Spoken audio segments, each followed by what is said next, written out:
గత 10 రోజులుగా యావత్ తెలంగాణలో ఉన్నటువంటి అన్ని పార్టీలలో ఉన్న నాయకులు, వార్డు మెంబర్ కావాలనుకునే వాళ్ళు, సర్పంచ్లు కావాలనుకునే వాళ్ళు, ఎంపీటీసీ, ఎంపీపీ, జడ్పీటీసీ, జిల్లా పరిషత్ చైర్మన్లు కావాలనుకునే వాళ్ళు ఏమైద్దో అనే ఒక ఆందోళన ఉండే. వాస్తవంగా ఇంత ఆందోళనకి ఆస్కారం ఉన్న సబ్జెక్ట్ కాదు ఇది.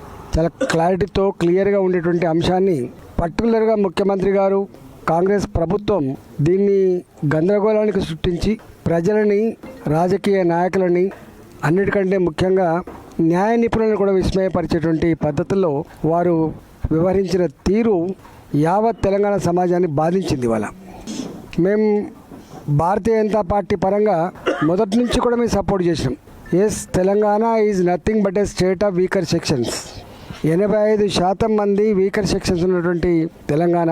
ఈ తెలంగాణలో బీసీలకు 42% మీరు ఏ కామారెడ్డి డిక్లరేషన్లో భాగంగా ఇస్తారో మంచిది అమలు చేయమని చెప్పి కోరినాం. భాజపా అసెంబ్లీలో, కౌన్సిల్లో మద్దతు కూడా ఇచ్చినాం మేము.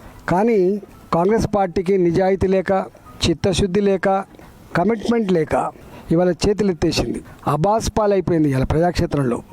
వాళ్ళకు తెలుసు, రేవంత్ రెడ్డి గారు కానీ, కాంగ్రెస్ పార్టీ కానీ కొత్త ప్రాంతీయ పార్టీ కాదు, అది కొత్త నాయకుడు కూడా కాడు. ఆయన 50 ఏళ్ళు దేశాన్ని పాలించిన పార్టీ, ఒక 50 ఏళ్ళు రాష్ట్రాన్ని పాలించిన పార్టీ గింత పేలవంగా, గింత అనాలోచితంగా, గింత మూర్ఖంగా ఇలా వ్యవహరిస్తారని చెప్పి ఎవరు అనుకోలే. కానీ ఆయనకున్నట్టున్నది, మోసం చేసే వాళ్ళకే ఇష్టపడతారు, మోసం చేస్తేనే ప్రజలు నమ్ముతారనేటువంటి ఫిలాసఫీ కలిగిన వాడు. కాబట్టి మరోసారి తెలంగాణ ప్రజలు మోసం చేసిండు, వంచిండు.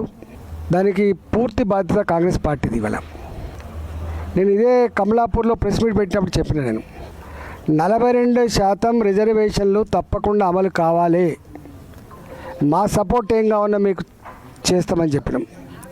గవర్నర్ గారు ఆపడానికి కానీ, రాష్ట్రపతి గారు ఆపడానికి కానీ ఏం లేదు, తప్పకుండా మేము మద్దతు అని చెప్పినాం. కానీ జ్ఞానం ఉండాలి, అవగాహన ఉండాలి. మరి ఏం సలహాలు ఇచ్చిండ్రు, ఎవరి సలహాలు పాటించిండ్రో వాళ్ళకి అర్థం కావాలి. దేశంలో రాజ్యాంగ పరిరక్షకులు రాష్ట్రపతి గారు, రాష్ట్రంలో రాజ్యాంగ పరిరక్షకులు గవర్నర్ గారు. మీరు ఏ జీవో వచ్చినా కూడా అంతిమంగా గవర్నర్ పేరునే వస్తుంది. మీరు ఇప్పుడు చూడండి, మీరు ఏ జీవో వచ్చినా కూడా ఏంటంటే రాజముద్ర కేంద్రంలో రాష్ట్రపతి పేరు మీదనే వస్తుంది. ఇవాళ బీసీ రిజర్వేషన్ల అంశం ఇది రాష్ట్రానికి సంబంధించిన అంశం కాదు. ఇది రాజ్యాంగానికి సంబంధించిన, రాజ్యాంగ సవరణకు సంబంధించిన, ఆ రాజ్యాంగ సవరణ బాధ్యత, హక్కు పార్లమెంటుకు ఉంటుంది తప్ప శాసనసభలకు ఉండదు. నేను అదే అంటున్నా.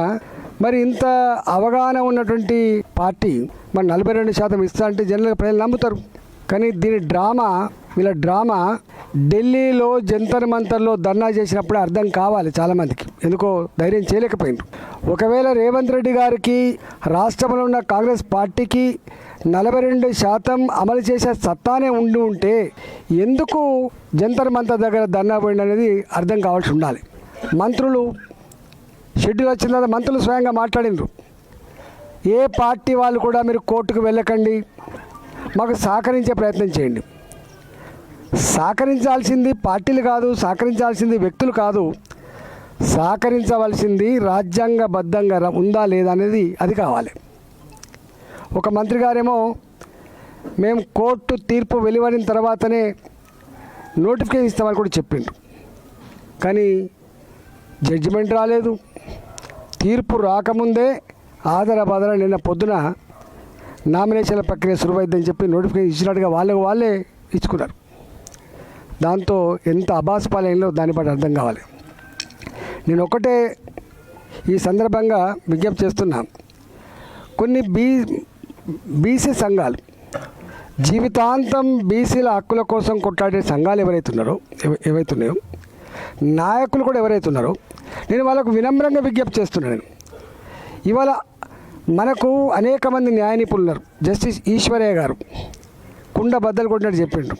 ఇది నిలిచేది కాదు, ఇట్లా చేయడం భావ్యం కాదు, ఎవరిని మోసం చేస్తారు, వెనుకటి రోజు కాదు, ఎడ్డి తెలంగాణ కాదు ఇది, గుడ్డి తెలంగాణ కాదు ఇది. ఇవాళ ప్రతి ఇంట్లో గుడిసెల్లో కూడా చదువుకున్న పిల్లలున్నారు. రాజ్యాంగం పట్ల ఇంత అవగాహన ఉంది, చట్టం పట్ల ఇంత అవగాహన ఉంది. మీరు ఈ పని చేయొద్దని చెప్పిండ్రు. అయినా కూడా ఎందుకో ఇవాళ కొంతమంది సంఘాల నాయకులు కానీ సంఘాలు కానీ ఏదో బీజేపీ వ్యతిరేకిస్తుంది, లేకపోతే ఇంకోళ్ళు వ్యతిరేకిస్తారు. ఇది ఈ వాదన పసలేని వాదన, గుర్తుపెట్టుకోండి. ఈ వాదన పసలేని వాదన. దేశం మొత్తంలో ఇప్పటివరకు జనాభా ప్రాతిపదికన రిజర్వేషన్లు కలిగినటువంటి రెండు.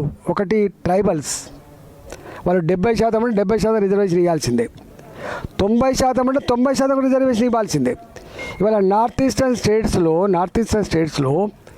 అక్కడ 90% అంటే 90% ఎస్టీ రిజర్వేషన్లు ఉన్నాయి. రాజ్యాంగం కల్పించిన హక్కు అది. ఇవాళ దేశవ్యాప్తంగా ఇవాళ ఏ దళిత బిడ్డలు అయితే ఉన్నారో, షెడ్యూల్ క్యాస్ట్ వాళ్ళు ఎవరైతే ఉన్నారో వాళ్ళు కూడా ఎంత జనాభా ఉంటే అంత రిజర్వేషన్ కల్పించాలి. దానికి ఈ నిబంధన వర్తించదు. కానీ బీసీలకు మాత్రం ఇవాళ ఓబీసీలుగా ఉన్న వాళ్ళకు మాత్రం వాళ్ళ పాపులేషన్ ఎంత ఉందో అంత రిజర్వేషన్ కల్పించేటువంటి రాజ్యాంగ సవరణ లేదు. కాబట్టి ఈరోజు ఈ 42% ఇవ్వచ్చు అని చెప్పి మూర్ఖంగా మీరైతే వివరించారో, ఇప్పటికైనా చెంపలేసుకొని ప్రజలకు క్షమాపణ చెప్పి వెంటనే మీరు ఎన్నికలు జరిపించాలని చెప్పి కోరుతున్నాం మేము. మీకు తెలుసు, ఇవాళ ప్రభుత్వం అంటే కేవలం శాసనసభలు పార్లమెంట్లే కాదు. గాంధీ గారు ప్రవచించిండు గ్రామ స్వరాజ్యం అని చెప్పి. గ్రామ స్వరాజ్యం వర్ధిల్లాలంటే గ్రామ సచివాలయం చక్కగా జరగాలి, మండల సచివాలయం చక్కగా జరగాలి, జిల్లా పరిషత్ చక్కగా జరగాలి. మేము ఎమ్మెల్యేలుగా ఫస్ట్ ఉన్నప్పుడు బుడగశోభ గారు జడ్పీటీసీగా ఉండే మాకు జిల్లా పరిషత్ నుంచే నిధులు వచ్చేది. మీ జిల్లా పరిషత్ చైర్మన్లకు అడిగేది మా ఊర్లలో గవి కావాలని చెప్పి. 73, 74 రాజ్యాంగ సవరణ మీరే తెచ్చిండ్రు, రాజీవ్ గాంధీ గారు తెచ్చిండ్రు, మర్చిపోతున్నారు మీరు. 73, 74 రాజ్యాంగ సవరణ తెచ్చింది మీ రాజీవ్ గాంధీ గారు. మరి అలా 2 ఏళ్ళు అవుతుంది. 6 నెలల్లోనే మీరు 42% రిజర్వేషన్ తెచ్చి ఎన్నికలు జరిపిస్తా అని చెప్పింది కదా. మీరు ఏం ముఖం పెట్టుకొని ఇవాళ ప్రజలకు మళ్ళీ ఓట్లు అడుగుతారు? ఏం ముఖం పెట్టుకొని మీరు ఇతర పార్టీలు నిందించే ప్రయత్నం చేస్తారు? దీనికి మీరు సమాధానం చెప్పాల్సిన బాధ్యత ఉన్నది. ఎన్నికల్లో హామీ ఇచ్చే ముందు నీకు తెలియాలి కదా. నువ్వు ఎప్పుడైతే ఎన్నికల్లో హామీ ఇస్తున్నావో, నువ్వు హామీ ఇచ్చే నాటికి కేంద్రంలో ఉన్న పార్టీ ప్రభుత్వం ఏదో నీకు అర్థం కావాలి. పోనీ నీ పార్టీ అధికారం ఉంటే నేనేదో కన్విన్స్ చేసుకుంటా అంటే వేరు. కానీ దేశంలో ఎక్కడ కూడా ఇప్పటిదాకా రాష్ట్రంలో అధికారంలో ఉన్న కేంద్రంలో అధికారంలో ఒకటే పార్టీ ఉన్నప్పటికి కూడా అమలు కాలే. దానికి అనేక ఉదాంతాలు. మీకు మహారాష్ట్ర ఉదాంతం ఉంది. మహారాష్ట్రలో ఎన్నికలై ఎలక్ట్ అయిన తర్వాత వాళ్ళ పదవులు పోయినాయి.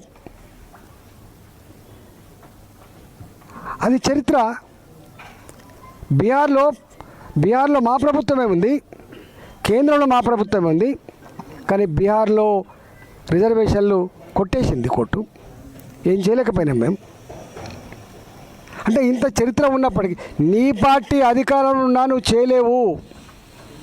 కానీ బ్లఫ్ చేసే ప్రయత్నం చేసినావు, మోసం చేసే ప్రయత్నం చేసినావు, ప్రజలు గోల్మాల్ చేసే ప్రయత్నం చేసినావు తప్ప ఇంకోటి కాదు.